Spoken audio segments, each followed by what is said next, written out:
Beshem Hashem Naaseh Venatzlech, en ce vendredi 7 du mois d'octobre et déjà 12 du mois de Tishri. Shiur acheté par Rachel Gez pour réussite et Zivou Gagoun.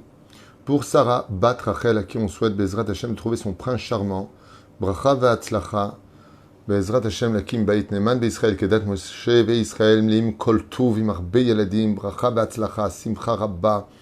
Bezrat Hashem, c'est une grande mitzvah de se marier. Je vous souhaite Bezrat Hashem à Sarah Bat Rachel.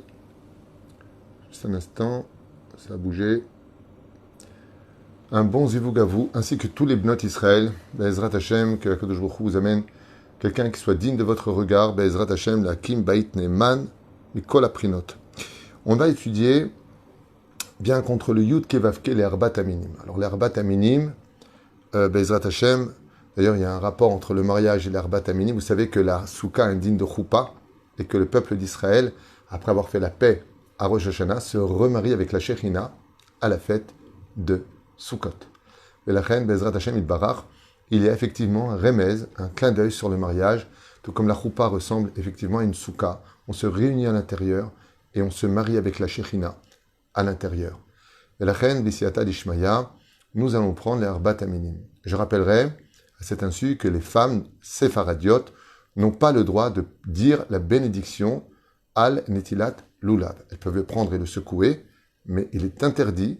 Donc faites attention si on vous propose, vous qui êtes séfaradiotes, dans les rues, par gentillesse, par conviction, certes, aval, comme l'explique le Rav Ovadia Yosef, c'est bracha levatala, gamour, pour une femme séfaradite. Les ashkenaziotes font comme elles veulent. Ceux qui sont le Lubavitch, les rendront des comptes en ce qui concerne le fait qu'elle soit sfarad et qu'elle fasse la bracha, chacun son rave. Vous avez un rave, comme c'est marqué, c'est fait un rave. Il te dit fais, ne fais pas, fais pas. En tout cas, le Rav Ovadia Yosef, lui, par contre, n'est pas de cette opinion. Il dit, mapitom, qu'une sfaradite dise, une faradia, pardon, dise la bracha sur le etrog et le lulav, ça fait brachot laquelle? La reine, nous qui sommes sfaradim, on ne fait pas. Par contre, on peut tout à fait prendre les arbat aminim, qui représentent Yud Kevavke, ces fameuses plantes, le etrog, qui est un fruit, le lulav, la hadassim et la haravot, eh bien, pour les secouer, il n'y a pas de problème avec cela, et c'est même une grande ségoula. Il y a beaucoup de choses à dire à propos des ségoulottes de Sukkot, peut-être qu'on fera ce cours, à moins que ça ait déjà été fait, je crois, l'an dernier. Alors, on va voir sur le domaine technique, très rapidement, comment choisir les arbat aminim. Je rappelle que les femmes ne font pas la bracha dessus, les hommes devront faire la bénédiction dessus, mais il n'empêche qu'on peut tout à fait, en tant qu'épouse, offrir le 7, c'est-à-dire les 4 espèces à son mari. S'il travaille, il n'a pas eu le temps, on peut tout à fait prendre conseil chez un rave ou écouter ce chiour pour savoir plus ou moins, sans se prendre la tête, comment les choisir, quelles sont les mesures minimales, très rapidement, de ces 4 fruits, ces 4 espèces, pardon, qui correspondent au Yud Kevavke. Il est impératif, ou le kartem lachem, que chacun ait ses arbat aminim. C'est pour cela que si une personne n'en a pas, il ne dit pas l'autre prête-le-moi. Il doit le lui donner en tant que cadeau gamour, sur lequel lui après dira la bénédiction et le fera, et ensuite il lui rend en tant que cadeau gamour. C'est-à-dire, je te l'offre, c'est à toi. Comme ça, il peut l'utiliser. Une fois qu'il a fini, il dit, je te l'offre, et il le lui rend. Pourquoi? Parce que chacun doit prendre son propre, ces 4 espèces à lui personnellement. Alors on commence par le etrog. On va voir ensemble, Bezrat Hashem, quelques petits détails qui nous ont été donnés. La couleur du etrog doit être de préférence, Bezrat Hashem, jaune. Jaune. Sinon, s'il est vert, il restera kasher. Qu'est-ce qu'on doit regarder essentiellement dans le etrog? Il doit être sans trou, ni morceau de peau, donc qui dépasse ou creusé, c'est préférable, ou de chair manquante. Pas fendu, surtout pas, ni séché, ni pelé, ni trop mou. Voici les points que vous pouvez noter et retenir. Sans point noir sur la pointe, c'est le plus important d'ailleurs, et l'inclinaison supérieure. Sa forme, elle doit être pyramidale, large dans sa partie inférieure et plus étroite vers sa partie supérieure. La pointe, si elle possède une pointe, ce qu'on appelle le pitom, quelque chose qui dépasse, on n'aura pas le droit de casser. Et si je l'achète et qu'il n'y a pas le pitom, c'est ce petit bout qui dépasse en haut, elle est tout à fait cachère. Voilà ce que l'on pourrait retenir. Donc, en fin de compte, qu'il ait une très belle forme, de préférence jaune, sinon vert. En général, ceux du Yémen, ceux du Maroc sont très, très, très, très beaux. Il faut vraiment bien le choisir. Bezrat Hashem. Et si on a toutes ces conditions que je viens de vous citer, donc de préférence jaune, sinon vert, sans trou, ni morceau de peau, ni de chair manquante, pas fendu, pas séché, pas pelé, ni trop mou, eh bien, ce étrog sera considéré comme étant parfait. Partie supérieure sans point, bon, voilà, on va pas revenir dessus. Nous passons maintenant au loulav, un fameux loulav, qui a comme ça une espèce de tige au centre, bien marquée, bien verte, doit être absolument droite. Alors voyons ensemble, branche centrale, la feuille centrale de la pointe ne doit pas être séparée en deux parties, et donc qu'elle soit fermée. C'est pour ça que c'est toujours mieux de choisir un loulav avec le marron qui est au bout. Vous voyez, une espèce de couverture marron au bout de la pointe, c'est parfait. Si c'est comme ça, c'est parfait. C'est mieux que quand il n'y a pas ce marron autour. Vous savez, une espèce de feuille marron qui entoure la pointe du loulav, c'est parfait. Ensuite, la pointe entière et pas coupée, donc elle doit être fermée au bout, non desséchée. On n'a pas le droit d'utiliser un loulav desséché. La longueur minimale du loulav est de 40 cm et sa forme la plus rectiligne possible, la plus droite possible. Si vous avez ce loulav là, pointe fermée, parfaitement droite, au-dessus de 40 cm, vous avez gagné un merveilleux loulav. Pour vous dire un petit peu l'importance du etrog et d'Arbat Aminim, il faut prier le ciel pour trouver ce qu'il y a de plus cachère dans ce domaine. Passons au hadas. Alors le hadas, on va voir ensemble. Branche, combien il en faut? 3. Feuilles doivent avoir poussé d'un même point donné sur la branche par groupe de 3 sur la moitié de la longueur. Donc 3, 3, 3, 3, 3, 3. Bien entendu, non desséché, de peur qu'il s'effrite, et la longueur minimale, est de 24 cm, mais le mieux, c'est d'avoir un minimum de 30 cm. Ça, c'était pour les hadassim. Donc, 3 par 3, qui représentent Abraham, Yitzhak et Yaakov, minimum entre 24 et 30 cm. Donc, en général, elles font souvent plus que cela, mais il faut que la pousse soit toujours 3 feuilles, 3 feuilles, 3 feuilles, 3 feuilles, 3 feuilles, jusqu'en haut. C'est-à-dire, toute l'importance, je vous donne un conseil qui vaut de l'or, c'est ce que je fais moi tous les ans. Quand j'achète par exemple les hadassim et les haravot, j'en prends pas une, j'en prends 2 hadassim et 3 haravot, parce que les haravot sont plus fragiles et elles tombent plus facilement. Et ainsi donc, au milieu de la fête, je les change 2 fois.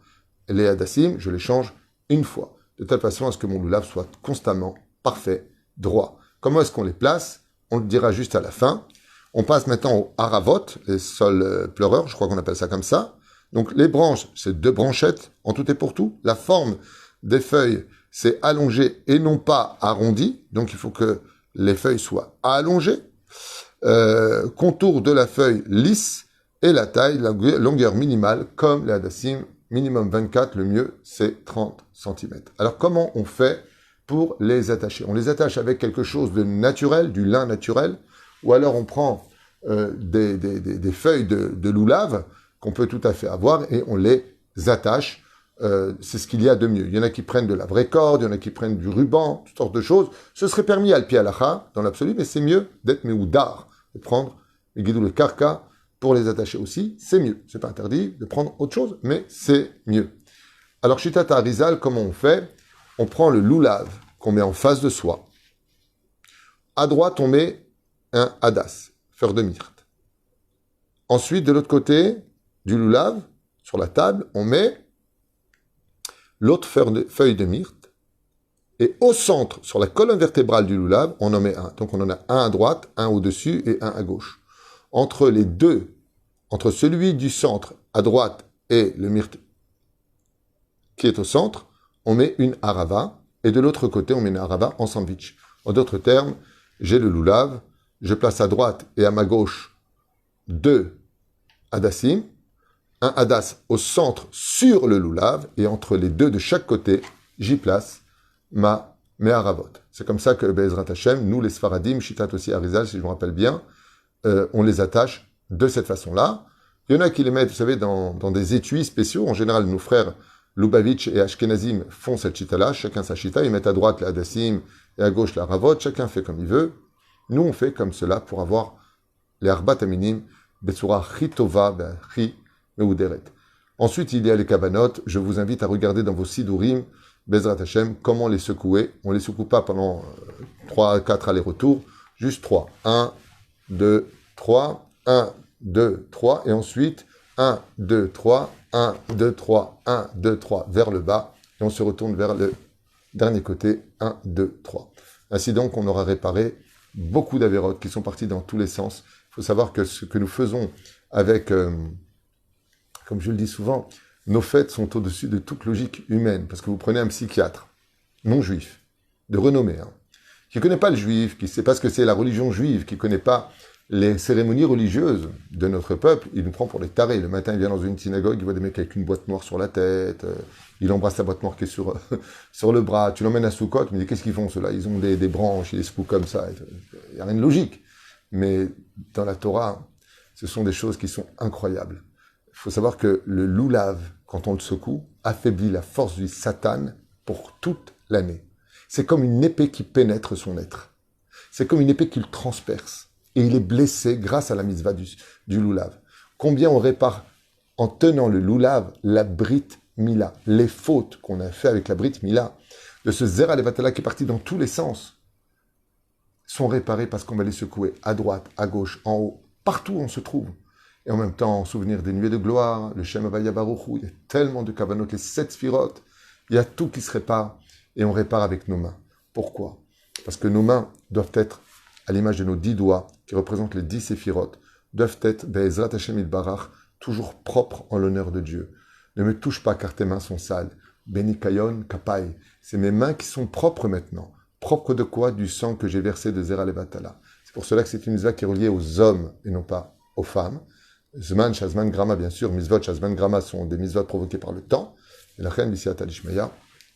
Je voulais partager cette étude qui vous aura donné, bien entendu, c'est beaucoup plus profond que ça. Il y a beaucoup de choses encore à voir et à dire.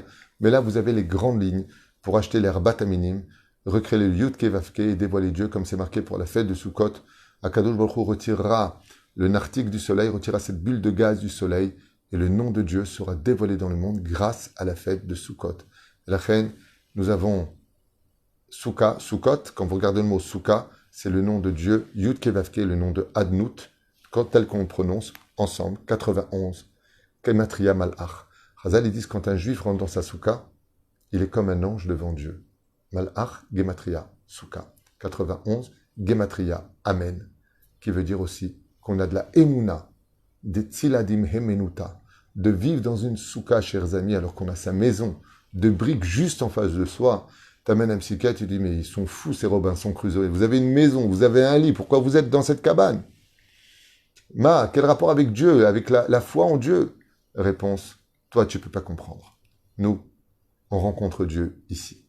Quand les Zrach Israël, tout celui qui veut sa Teudat Zéout vivra dans la Soukha. Alors c'est vrai qu'en Israël, j'entends beaucoup de choses, des rabbinim qui disent que vous pouvez retourner, et ainsi de suite. Je vous rappelle que l'antisémitisme est très très fort en France, que la France est menacée de la bombe atomique. Je vous rappellerai, Bezrat Hashem, qu'en Israël, on peut très bien vivre son judaïsme. Il y a de très bonnes écoles, que l'éducation principalement se passe ici, à la maison. Et je ne sais pas pourquoi il y a beaucoup de gens qui repartent. Attention, je ne parle pas sur le domaine financier, je juge personne dans ce que je dis. Je veux simplement vous dire que Sukkot nous rappelle surtout la fête d'Eretz Israël. C'est très difficile de faire Sukkot en France. J'ai un ami qui m'avait raconté qu'il avait fait sa Sukkot sur son balcon à Paris. Et les voisins ont porté plainte contre lui. Et le palais de justice lui ont demandé de défaire sa Sukkot d'ici 9 jours ou 10 jours. Il a dit, il n'y a pas de problème, ce sera fait avant 10 jours.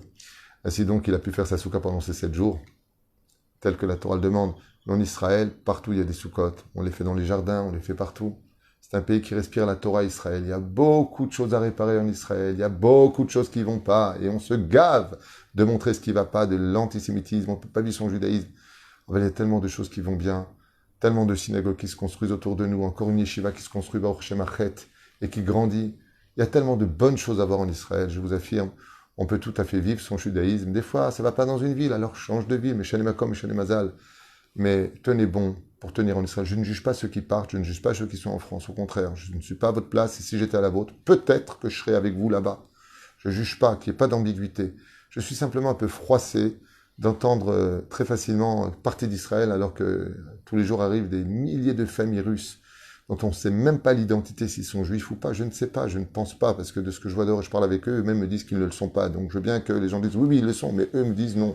Donc je ne sais pas où on va, mais ce qui est certain, c'est que Akadosh Baruch Hu nous aime et que la Géoula aura lieu ici. Il fait bon vivre en Israël, je sais que c'est très dur financièrement, l'euro est tombé. Tzarich Bezrat Hashem Larzik Mahamad, en espérant Bezrat Hashem que ceux qui sont partis, ce sera pour mieux revenir le plus vite possible sur notre terre, la terre de nos ancêtres, la terre où on peut vivre Sukkot en toute liberté. Bracha ve'atzlacha bechol ma'aseh yadenu. Même s'il y a des petits problèmes, elle dit, ouais, mais mon voisin m'a dit non, qu'est-ce qu'il raconte celui-là? C'est minime, c'est peut-être 5%. Moi, ça fait 36 ans que je vis ici, ça fait 36 ans que je fais Sukkot partout où je suis, j'ai jamais eu de problème avec personne. Donc, yesh veyesh, il y a du bon, il y a du mauvais partout. Il y a du bon et du mauvais partout. Mais il y a une chose de sûre, c'est qu'aucun pays au monde, ni aucun quartier au monde, même si on s'installe au Rincy ou ailleurs, en faisant un petit Jérusalem, rien au monde ne remplacera ni notre terre, ni nos villes, ni notre peuple, ni notre Dieu, qui par contre, Dieu réside en Israël. Parce que tu sois à Brooklyn ou au Rincy ou ailleurs, quand tu viens pour parler à Dieu, tu te tournes, que tu le veuilles ou pas, vers le pays où nous vivons déjà. Am Israël, Bartzenu Kedosha Teora. Et si vous voulez savoir quel rapport, pourquoi je parle d'Eretz Israël et que je parle de la Souka? Parce que le Gaon de Vilna dit que la seule misa qui peut se comparer à la Souka, c'est Eretz Israël. Tout celui qui vit en Israël, qui marche en Israël, est considéré comme avoir accompli, lui dit le Rambam, les 613 mitzvot de la Torah. Comme celui qui est dans la Souka, même s'il ne fait rien, il est dans la Souka, il respire dans la Souka. Eh bien, chaque seconde où il y est, c'est une mitzvah de la Torah, comme de vivre en Israël. Vivre en Israël, la chef Temba, vous êtes installé ici. C'est une mitzvah. Chaque pas que l'on fait, dit l'Agmara dans Ktubot 111 à Moudalef, chaque pas qu'on fait en Israël, c'est une mitzvah. Comme dans la Souka. La reine Bezrat Hashem, qu'Akadosh Baruch Hu nous donne tous les moyens à tous les juifs de monter en Israël, qu'on montre surtout nous les juifs francophones qui aimons le judaïsme, qui aimons Baruch Hashem, la tradition juive, on est tous attachés au sionisme, on aime notre terre, on aime nos soldats, on aime notre peuple. Bezrat Hashem, qu'on soit tous le plus vite possible réunis ici, à danser tous ensemble au Beth Amikdash. Encore une fois, je ne suis pas venu juger aucun juif, ni de Chutz Laaretz, ni celui qui part aujourd'hui. C'est pas ça du tout mon message. C'est juste encourager ceux qui ont du mal à tenir en Israël, de tenir encore un tout petit peu, parce que la Géoula est très proche. C'est à eux que je m'adressais. Par contre, je m'adresse à ceux qui critiquent constamment ce pays. J'aimerais pas être à votre place. C'est pas joli de trouver que du noir en Israël. C'est pas joli de trouver que des défauts en Israël. Il y a beaucoup de bonheur en Israël. Il y a beaucoup de gens bien en Israël. Il y a beaucoup de Torah en Israël. Et c'est ce côté-là que j'aimerais bien, Bezrat Hashem, qu'on montre aussi à ceux qui font leur alia ou ceux qui sont ici. Grâce à Dieu, c'est vrai qu'il y a beaucoup de choses à arranger. Je suis en plein dedans du matin au soir. Je sais ce qui se passe dans les écoles. J'ai été moi-même enseignant dans les écoles israéliennes. Raïti, je reçois du monde toute la journée, aussi bien des francophones que des Israéliens. Je suis dans la société israélienne. Mais il y a tellement de bonnes choses. Tellement de bonnes choses, Baruch Hashem. Les synagogues sont pleines. Les Bate Midrashot sont pleins. Les yeshivot, on essaie de rentrer des enfants dans les Talmud Torah, il n'y a pas de place. Il n'y a pas de place. Il n'y a pas de place. Alors qu'on ne vient pas nous donner des leçons de morale. Rabbi, il y a ce qu'il faut en Israël. Il y a aussi beaucoup d'assimilation en France et ailleurs. Afin que cette année soit douce pour nous tous et que celui qui ne s'accorde pas en Israël, pas de problème. T'as pas tenu, pas de problème. Mais ne critique pas ce pays. Ne critique pas cette terre. Reviens avec de meilleures conditions parce que Dieu il t'aime aussi et la Géoula nous attend tous. Je sais que c'est un langage un peu délicat. Il y a des gens qui sont énervés, il y a des gens qui sont fâchés, il y a des gens qui sont aigris de tellement de pertes et tellement de problèmes qui ont lieu ici. Et je vous rappelle, comme quelqu'un m'a dit, ouais, je suis arrivé, j'ai divorcé. Je dis en France, tu n'avais pas divorcé, tu m'as dit avant? Oui, mais c'est un ancien mariage. Vous voyez ce que je veux dire? C'est ça qui me dérange. On ne voit que ce qui ne va pas. Et quand on est en Chutz Laaretz, on ne voit que ce qui va. J'aimerais bien qu'on voit que ce qui ne va pas en Chutz Laaretz, et on ne voit que ce qui va en Israël. Kol Tov, et à tout de suite pour un prochain jour, pour ceux qui veulent.